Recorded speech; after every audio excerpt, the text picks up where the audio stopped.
catches me out every time. Every time. Right.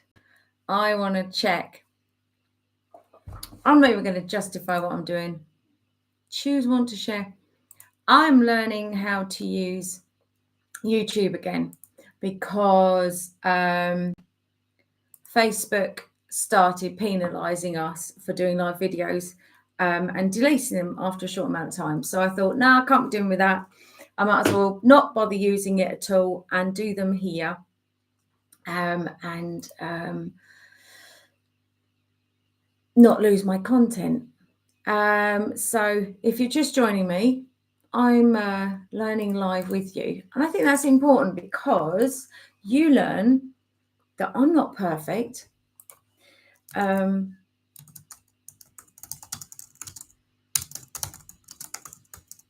I'm just setting it up over on Facebook Insiders so you can come over and watch it live. No makeup on, not done my hair, only had phone call meetings today. Can you tell? But you don't care, and I don't care, because you are not employing me for the way I look. Thank God for that. You are employing me for what's in my head and what I know. So I saw a post from one of our members, who I think is online now. So I will tag them in this. Hang on, where am I gone?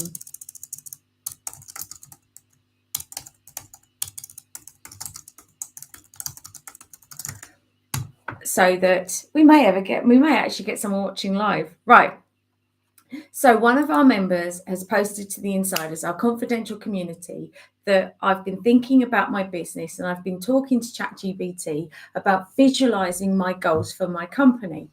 And they've shared with the Insiders, and that's a few hundred business owners, a vision of a business, a physical business, big building, and they've then gone on to explain what that business would be doing and how it would be helping people. Anyway, I thought this would be a good opportunity for me to remind Insiders how you achieve big goals. First thing I would say was the fact that they said that they use ChatGPT. I thought it'd be interesting to just go and ask. I asked ChatGPT and I asked Gemini, how do I achieve my business goals? Okay. And the first 6 things they both suggested, I wouldn't waste my breath on. I've coached for 20 years. My clients achieve incredibly amazing things, big budgets, big profits, dream businesses, travel the world, you name it, they've done it. And AI couldn't come up with the things that I would do with the customer, first off, if I was working with them, looking at how to grow their business. That really worries me. So if someone comes to me and says, I've got a big ambition, Mandie, and I want to achieve this and I want to achieve that, and this is where I want to see myself, the first thing I'm going to say to them, and another insider has been having a private direct message conversation with me, and they've gone into a bit more detail, and they've said, I want to travel the world, I want to do this, I want to do that. Well, I would say to people when they present like this, we've got a number of ways that we can go about achieving these goals. For some, they already are really good at achieving goals. They've already got a good level of profit. Their hassle is more about how to pay the massive tax bills than to how to pay the energy bills. So we might jump in a different location to somebody who hasn't really got the right business model yet. So we has to be mindful that the people watching this are at total extremes of business. Some have already made millions of pounds and are incredibly successful. Others are plodding along and wish they weren't plodding and they wish they were getting there faster. So I would say to you, when you say to me, this is my goal, this is what I want to achieve, I want to know why. Why does that matter to you? What does that give you? So if, for instance, as this person said, they've got a building with their logo on the front of the business, what does that give to you? Is it, and there is no wrong answer here. So if it's about status and it's about people recognizing me and how good I am, then own it. All right. If you try and hide behind the reasons why you want to achieve something, you are taking away its value and you are damaging your ability to get there. So if you want your name on the side of a building because, Mandie, it will mean I've made it. It means that my sister who said I'd never amount to anything, whatever the reason, own it. If that's what you really want, own that. Because that needs to be written up on your wall so that every day when you have a good day or a bad day is there as a reminder. I want this because it will give me that. But when we understand the need to honor our values and the things that matter to us most in all the universe, us as an individual, we will get there. And likewise, if I can make you experience enough pain from not getting there, you will get there faster. I need to make my clients feel uncomfortable. I need to make them feel like there is no choice to this. I have to do this because otherwise I'm agreeing to X. And that's really important, that you have that strong, powerful, positive direction that you wish to go in. If your goals are of a negative frame, change them. You will not achieve a goal that says, I'm sick and tired of being skin. That is not a goal that your brain can compute. When you give your brain a negative command like that, what happens is it hears only the negative. So it will hear, if you say, I don't want to be poor anymore, the brain's not very good at don't words. I've looked at loads of studies over the years, but just trust me, the brain doesn't like the word don't. So when you say, I don't want to be skin, your brain hears, I want to be skint. So you need to have goals that are in the positive frame. So it has to be, I am going to be worth 2.4 billion. Yeah, sure. Why not? 2.4 billion by 2033, Mandie Holgate. And that's the goal I'm going to achieve. And this is the reasons why I want to achieve that. And you have to know them. You have to value them. It have to matter to you more than anything else in the world. It has to be an absolute driving factor. Not sure where the link to let you watch live is. See, I'm learning live. I've got to work out where is the link. Choose what to share. No, I don't want to share anything on this page. Start Q&A. No, I want to get someone to actually be able to watch it. That's what I want. Oh, hang on. I wonder if I can go. See, I'm learning live. But this is a really good example of achieving your goals. What I want to achieve in my business has my values behind it, right? But behind those values, I wonder if that works. Behind those values is this absolute desire to help. I love helping people. Look, I smile instantly. I don't care that I haven't got my makeup on. I care about you. I care about your goals. I care about what matters to you. Hang on, see if this works. So I don't care if you see me not getting this right. I don't care. I want you to see that I'm learning and I'm challenging myself and going to go further and achieve bigger and better goals. That's important to me. I have to walk the walk every day. So first things first, if you're achieving big goals, you have to know why. Lots of people sit before me and say, I want financial freedom. And I always say to them, what does financial freedom look like? A great example of that is there's more than one occasion. I've got a credit card out of my handbag and I've thrown it and gone, there you go. Freedom, fly freely, credit card. What do you mean? What do you mean by financial freedom? Because financial freedom is a phrase that has come about in the last 10, 20 years. Ask an older generation and they're not going to say, oh, I've got someone watching. Brilliant. It worked. Sorry, I didn't have the right link.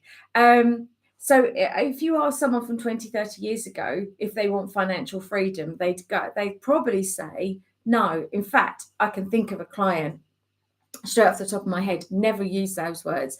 They always use the words for me, Mandie, I want security.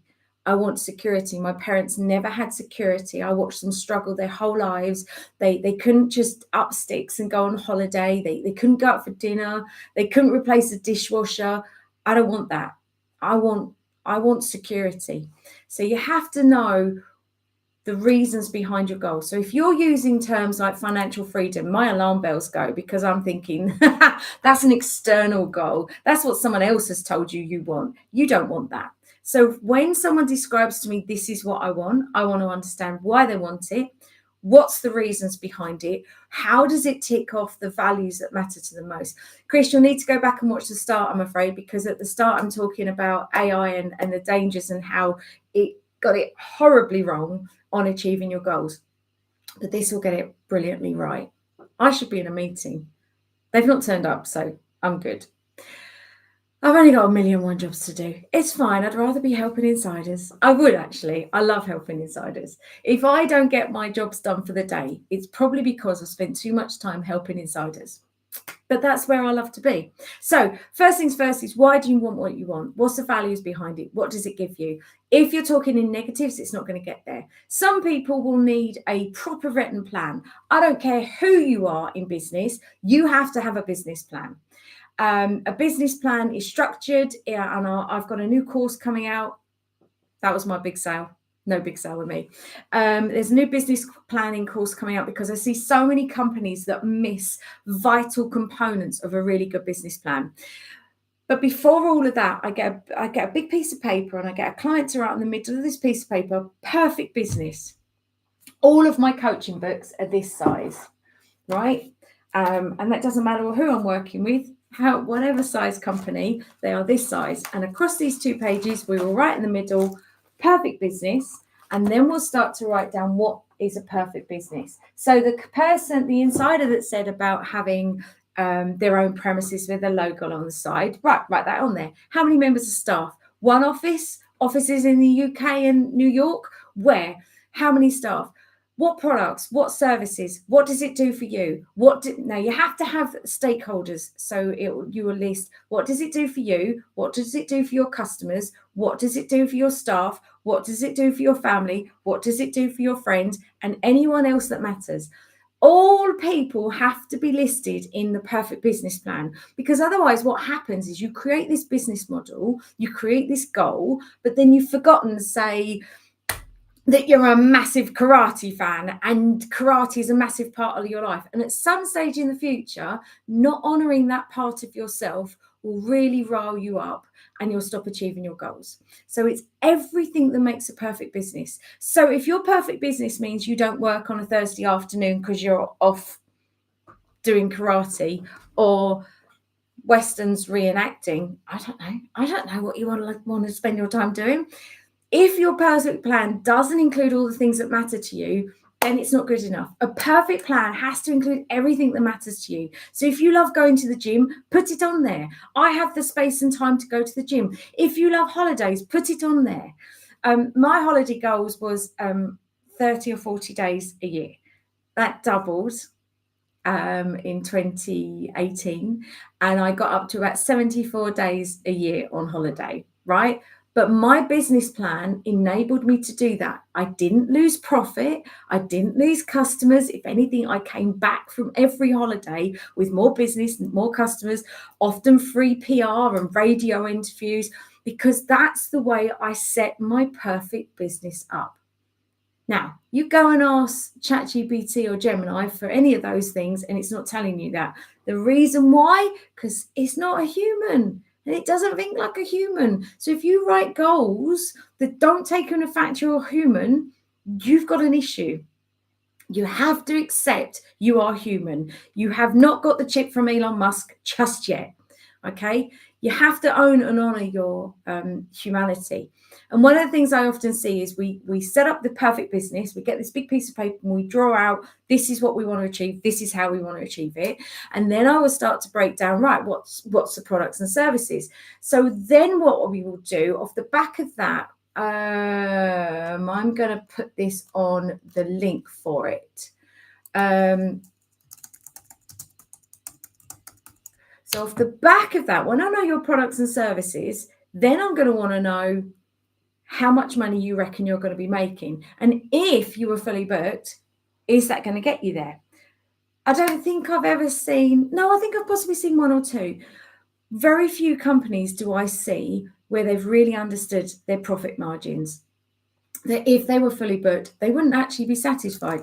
That's why I created the sales mountain, because the sales mountain enables you to go, right, well, these people are giving me 25 quid, so they get that amount of time. These people are giving me 150 quid, so they get this amount of time. These people are giving me 2.5 grand a month, so they get this amount of my time. These people are giving me 10 grand for an hour of my time. They get the most, all right? Your sales mountain is not just about working out what the products and services are at what price points so that you know what profits you're going to make. They are also about enabling you to understand where you spend time. We have to decide on where we're spending time and where we are prepared to sacrifice spending that time. We have to make those decisions. So sometimes my most successful clients can appear selfish and harsh. They're not. They're focused. There's a fine line between selfish and focused. So sometimes people say, can I have a meeting? And I say, no, go away. I don't say go away, but I do say, no, you can't have a meeting. My time goes to insiders, customers, me, and my family. Are you one of those? No, go away. If you want my time, you start via email, direct message. If I then deem it's worth insiders' time, my clients' time, and my time, then you're going to get my attention. All right. You have to be that laser focused, which then brings us on to confidence. You have to have that self-belief and total respect for who you are. And that means whoever you are, whatever you believe to be true, that's accurate. And then you have to ask yourself, is this serving me well? All right. So you get the perfect business model. You understand what it gives to you, why it gives that to you. You then understand that you have to build your confidence. It's no good me creating the best products and services for you and saying you can do this, this, this, and this is going to be amazing. If you got in the back of your head going, yeah, but what if this happens? You will damage the results you get. That's all you're getting for free for now. This will get you started. Really write out your business plan, this massive document that covers everything. How are you going to learn? How are you going to have the space to grow your business? How much time do you give time to growing your business? Once a week, every day, once a month? Do you have away days? What do you do to ensure that your company is not just sustainable now, but sustainable in years to come? What's the legacy you want to achieve for it? Understand all of this, then we'll start to look at business plans, because I rarely see a business plan that is adequate. Rarely. I kind of gives me the shivers. It's like a horror. It's like a Halloween horror for me. In most business plans, I'm like, oh, okay, that's a start. But I've got a business plan course, and it's going to be one of the things that I'm practically going to give it away to insiders, because I want to see you succeed. I want to see 2026 be the year where you go, I've made so much money. Oh, bugger, I'm paying so much tax, right? So be honest. What does your goal give to you? Then you need to understand the values and understand yourself. Then you need to write me a business plan.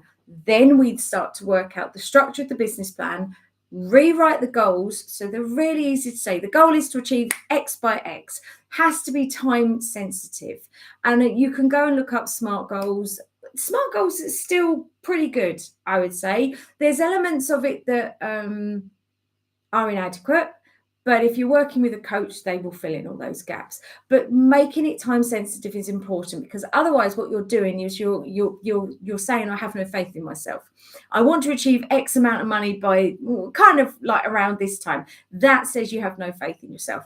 When I push a customer to say, we are going to raise this, we're going to make this much money by this time next month, they achieve it. And it's not just because I kick their butt and say, you will. It's because they have that thought that says, I will. Then we create the goal. Then we create the plan. And then I make sure they're consistent to achieving that goal. Let me know how you get on. Let me know what's the next steps. And we'll do the next step as soon as we can. And next time I might even have my hair done and makeup. Who knows?